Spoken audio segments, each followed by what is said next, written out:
In this video, I'll tell you the best tips for aiming in Counter Blox. These tips are easy to implement, but many people forget about them or just haven't heard of them. Hello everyone, my name is Patrick, and this is the aim guide that will take you to the next level.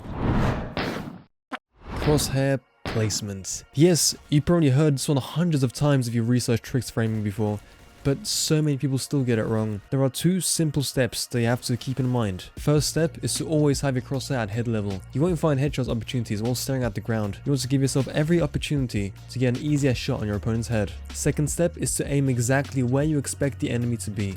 If there's a spot people often hold, then pre-aim that spot at head level. This also goes for holding angles. If you're holding, let's say, a sight on CT side, you will want to not only aim exactly where the enemy's head will be, but also slightly ahead of that angle to factor in reaction time. Now, if you're not Shroud, your reaction time should be around 220 milliseconds on average. So aim where the enemy will most likely end up by the time you realize they're on your screen. That way you won't have to flick if you didn't react fast enough to your target. This is something I struggled with for a long time because I didn't understand how player models work.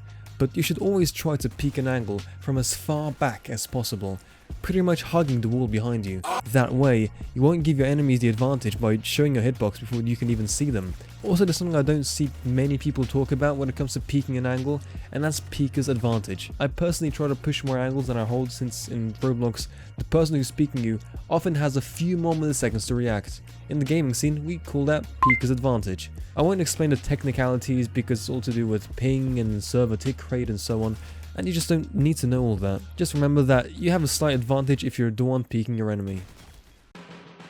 This is something everyone should practice if they want to perform well in Counter Blox. Spraying in this game is actually easier than in real Counter-Strike. The only thing holding you back is the inconsistent ping and dodgy hitboxes. But when you get used to that, you can make spraying a viable option for certain situations. The best way to practice sprays in this game is to just play deathmatch and spray out walls to learn the spray pattern. Spraying is very important for those fights where tapping is just not possible.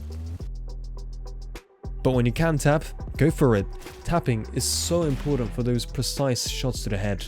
Those are the shots you should keep in mind while peeking someone. Now, this is much easier said than done because our primal instincts tell us to just spray and pray when you see an enemy, and that just doesn't work most of the time when your opponent knows what he's doing.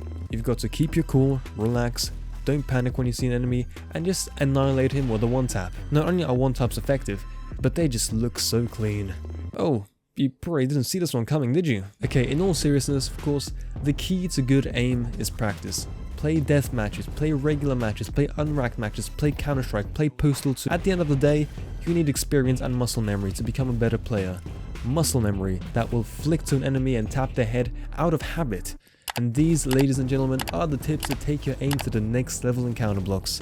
Hell, it'll probably work on other shooters too. Thank you so much for watching, and I'll see you next video. Bye bye.